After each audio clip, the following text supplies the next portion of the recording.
Welcome to my allotment, plot 3 in North Warwickshire. Today I'm going to be trying again this rhubarb leaf tea insecticide. Thank you to Muddy Boots who could see I was having a real big problem with whitefly, and I was just trying to spray them off with ordinary water. But all the brassicas are suffering very slightly. As you can probably see, the whitefly there are getting established. So I thought it was well worth a try, this recipe. So my interpretation: 700 grams of rhubarb leaves, chop them up. Doesn't have to be too precise, they do break down quite easily. Into 2 litres of boiling water together for about 30 minutes. Bring to the boil, let them cool and then strain them. Be warned, it does smell, but hey ho, give it a whirl. Whilst you're doing that, get yourself 2 ounces or 50 grams of old hand soap bits. Use a potato peeler and just break the soap up, and mix that into 1 1/4 litres until dissolved. When that's cooled, mix the two together vigorously, and there you have it. It's smelly, but I've already given my plants 1 dose, bar from the one you've just seen, just so that it's only got a shelf life of about 1 or 2 days. And obviously, as you know, rhubarb leaves are poisonous to us, so please keep it in a safe place away from children and adults and the wife. So let's give this a try. We'll move on into the brassica cage.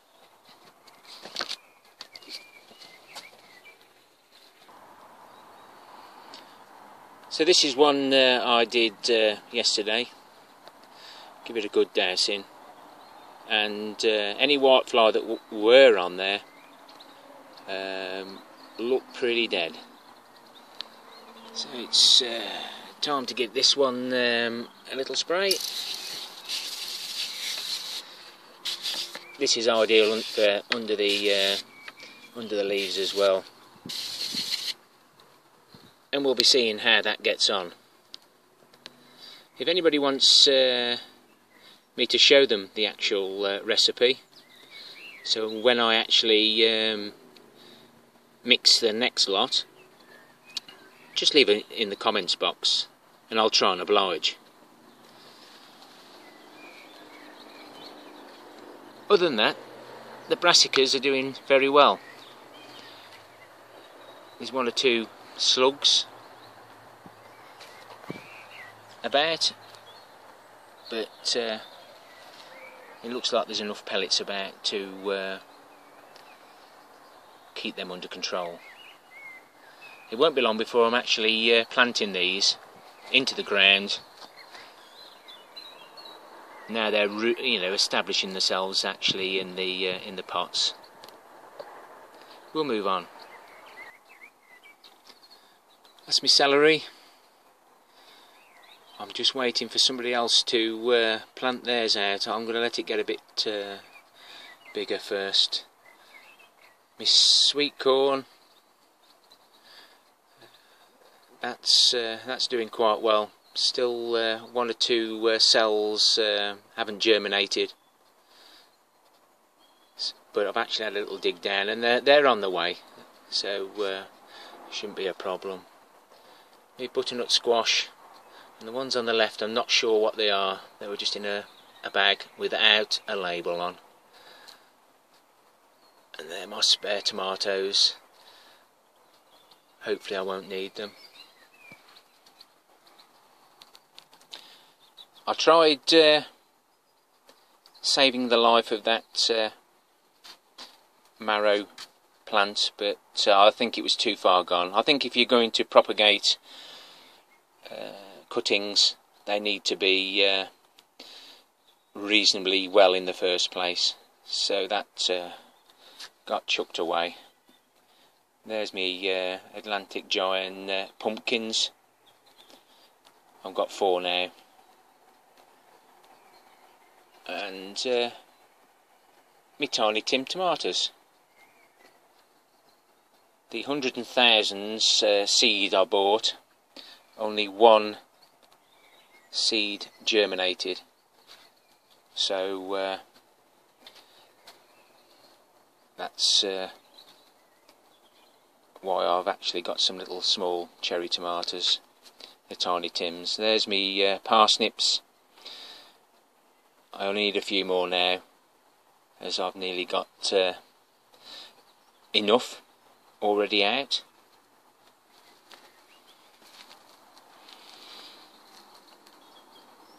I don't say so myself,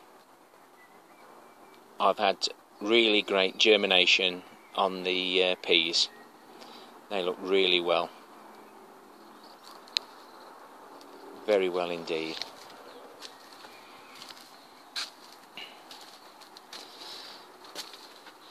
Sunflowers, I've only got 1 lot in this time, and they're Evening Sun. They're a red sunflower with multi heads, so I'll be taking some home and leaving some in the allotment.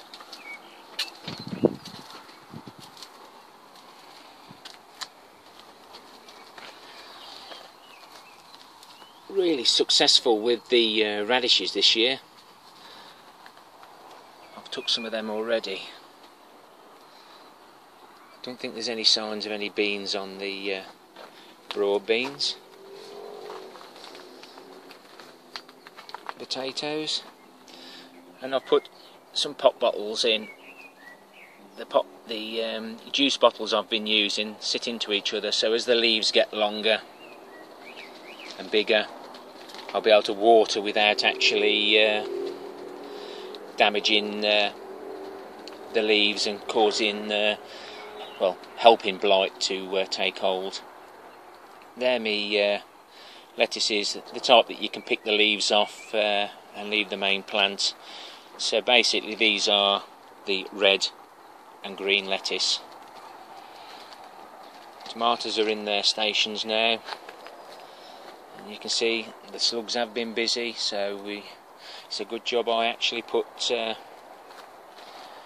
some pellets down. I don't like using too many, but I don't like losing my plants either.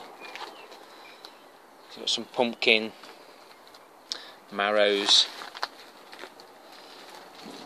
me broccoli red arrow, broccoli red arrow. Got that wrong last time. We're taking the rest of the lettuces soon.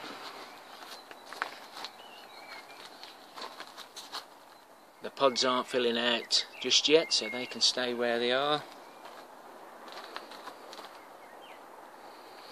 Runner beans, nearly all of them have germinated. French beans, the ones that were at the top of the stack, have run away, but it doesn't matter if they're a little bit behind. My kiwi's looking very happy. We'll move outside. This is the first time I've showed the onions.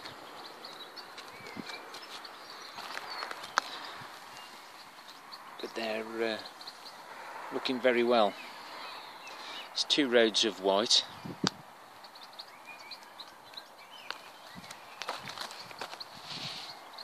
And 2 rows of red. No wind damage while that cover's been on them.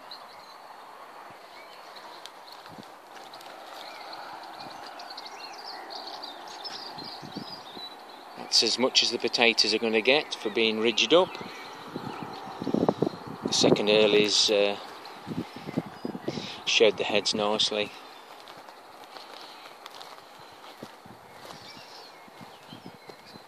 Since last time, I've got 3 rows of Swedes in, and then parsnips, beetroot, turnips, and the first lot of parsnips we popped in. I don't know whether you can actually see, but the first part of the nets are on the Brassica cage, and we'll pop in and see how that blackberry cutting is doing. So the one in the pot I've cut away from the mother plant, and that's the one that was rooted down. That's now away from the mother plant as well, and looking very, very healthy. Had absolutely loads of seed pods on my rhubarb. I can see another one there now. That's 4 I've taken off. Anybody can enlighten me? I know they have to be taken off. But do you get that many normally? The black and red currants, they're looking well. We've got all the fruit flowers about to show. The autumn raspberries, they're getting a spurt on there. I've taken all the black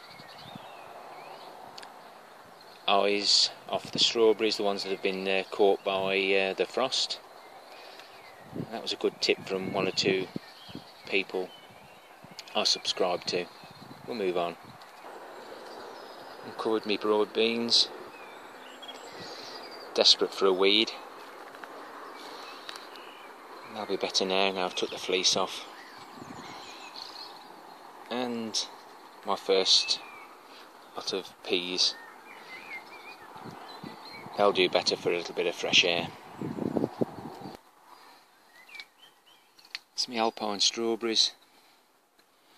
They're looking very, very healthy. They must like it there. Probably a little bit dry because of the guttering sheltering them from the rain. They probably like that, probably why they're doing so well. I'd like to thank everybody for their comments, subscribing, sharing videos, and to 3 new subscribers: Fruits of Life, Winter Squash, and Chris's Allotment Journal. Thank you very much for your comments. I do like to know who's watching. I'll always leave a comment when I've watched somebody's video and make a comment if required. Thank you very much, everyone, and happy growing.